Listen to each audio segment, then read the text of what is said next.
नमस्कार दोस्तों, आपके अपने चहेते पुराने और जो है trustable channel genius classes bye Arun sir में आपका स्वागत है। आज कई 2 से 3 दिनों बाद हमारी आपकी मुलाकात हो रही है।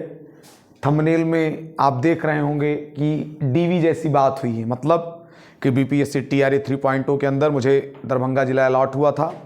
वहाँ पर मेरा डीवी कैसा रहा उसके बारे में चर्चा करनी है और क्या क्या डॉक्यूमेंट्स लगे और आपको किन किन गलतियों से बचना है।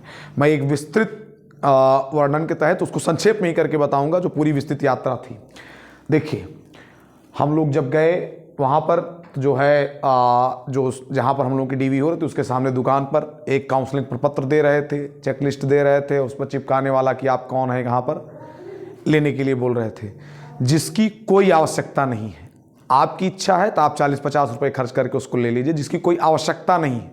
अंदर हम लोगों ने डीवी करा, उसकी ज़रूरत नहीं थी। क्या क्या वहाँ पर हुआ, कैसे एंट्री हुई, हम लोगों का जो ओरिजिनल एडमिट कार्ड लगा था जिस पर होलोग्राम और इन्विजिलेटर की साइन थी उसको ले लिया गया। उसमें जो बार कोड लगा हुआ था उस पर जो है क्या कहते हैं उसको स्कैन करके हमारा स्लॉट देखा गया, किसी स्लॉट में है। उसके बाद हमारा बायोमेट्रिक किया गया, थंबनेल और जो है क्या कहते हैं हमारा थंब इम्प्रेशन लिया गया और जो है बायोमेट्रिक करके हमको दिखा दिया कि आप जेन्युइन हैं। हमारा साइन करा के हमको काउंटर नंबर 3 पर भेज दिया गया।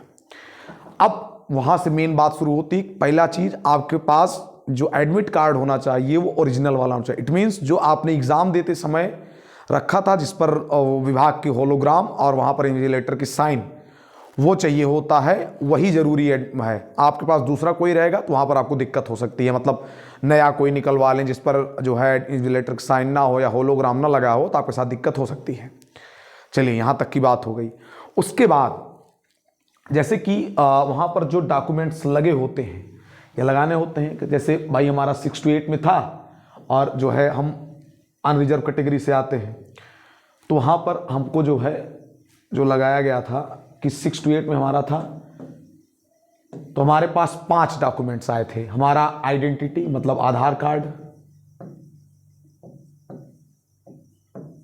उसके बाद हमारा सीटेट देखा गया एलिजिबिलिटी के लिए, फिर देखा गया हमारा जो है क्या कहते हैं जो है हाई स्कूल का मतलब 10th का, इसको मैट्रिक भी बोल दीजिए, जो भी आप कह लीजिए, डेट ऑफ बर्थ रिकग्निशन के लिए। उसके बाद ग्रेजुएशन की, मतलब हमारा मैथ साइंस में तो हमारा बीएससी का देखा गया और उसके बाद बीएड का देखा गया।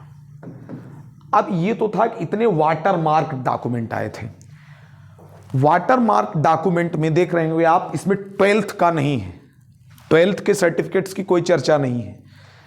तो नियम ये कहता है कि 12th का सर्टिफिकेट नहीं चेक करना चाहिए, लेकिन आप लोग 12th का सर्टिफिकेट जरूर लेके जाइएगा और मार्कशीट। ये गलती मत करिएगा कि डॉक्यूमेंट्स में 12th नहीं आया, अपलोड नहीं हुआ तब ना लेके जाएं, लेके जरूर जाइएगा। मतलब ये तो डॉक्यूमेंट्स में जो वाटर मार्क आपका निकलेगा उसका प्रिंट आप लेके जाएंगे, उसके साथ क्या क्या ओरिजिनल में लगेगा। 10th का मार्कशीट सर्टिफिकेट दोनों, अगर एक में आता तो एक ही में, दोनों अलग अलग दोनों। 12th का मार्कशीट सर्टिफिकेट अगर दोनों अलग अलग आता है तो दोनों, एक में आता है तो एक में। उसके बाद ग्रेजुएशन की 3 साल की, अगर आपका ईयरली पेपर हुआ है तो 3 साल की, या सेमेस्टर हुआ तो 6, सारी मार्कशीट्स आप लेके जाएंगे और डिग्री आप लेके जाएंगे, प्रोविजनल हो या ओरिजिनल हो कोई दिक्कत नहीं। फिर आप जो है बीएड की 2 साल की या 4 सेमेस्टर की मार्कशीट प्लस डिग्री आपको जरूरी होता है और सब लेके जाना। आपने अगर अपलोड केवल डिग्री ही की है तो इस चक्कर में मत रहिएगा केवल डिग्री वहां पर चेक करेंगे। आपको 4 मतलब 2 साल की और 4 सेमेस्टर की या फिर जो भी आपके पास हो मार्कशीट लेके जानी ही जानी है। उसके बाद सीटेट का जो आपका मार्कशीट और सर्टिफिकेट है दोनों का बढ़िया से कलर प्रिंट करा के लेके जाइएगा। अगर हो सके आप जो है तो बढ़िया मोटे पेज पर प्रिंट करा लीजिएगा। ये तो हो गई बात जो है ओरिजिनल डॉक्यूमेंट्स क्या लेके जाने हैं। आपको यहाँ पर जो समझने वाली बात है, केवल वाटर मार्क तक सीमित नहीं रहना है, ठीक। और ये बात हो गई। और जितने आपने ओरिजिनल सर्टिफिकेट मार्कशीट लेके गए हैं उन सभी का फोटोकॉपी भी लेके जाना है। इसके अलावा आधार कार्ड की फोटोकॉपी, पैन कार्ड की फोटोकॉपी और उसके साथ साथ 3 फोटो और जो आपका बैंक खाता खुला हुआ है उसके पासबुक की फ़ोटोकॉपी या फिर कैंसिल्ड चेक आपको वहाँ पर दे देना है।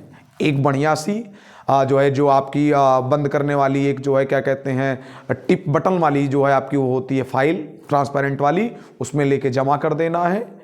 उसके बाद ये सब करने के बाद वहाँ पर आपको वहाँ से रिसीविंग निकलेगी जिसमें आपका सब कुछ लिखा रहेगा। जो आपका वाटर मार्क रहेगा उसके साथ लिखा रहेगा found correct, found correct, found correct. उसके बाद आपको 2 रिसीविंग में एक तरफ वहाँ 3 जगह साइन कराएगा, एक में आपकी साइन कराएगा। उसके बाद दोनों में साइन आपकी करा के उसको भेज देगा वहाँ पर जो नीचे वरीय अधिकारी बैठे रहते हैं, डीओ हुए होंगे या जो स्थापना अधिकारी होंगे, जो भी रहेंगे, उनकी साइन कराने के बाद दोनों प्रतियों में से एक प्रति पर लिखवा लेते हैं कि एक प्रति प्राप्त किया। जिस पर एक प्रति प्राप्त किया उसको जो लिखवाए रहते हैं उसको अपने पास रख लेते हैं और दूसरी प्रति आपको दे देते हैं। तो इस तरह से आपका डीवी संपन्न माना जाता है। आप मान लिए जाते हैं कि आप नौकरी करने के इच्छुक हैं और आप सही पाए गए हैं। तो क्या क्या नहीं करना है, मतलब नहीं करने में ये ध्यान रखना है कि केवल वाटर मार्क तक सीमित नहीं रहना है।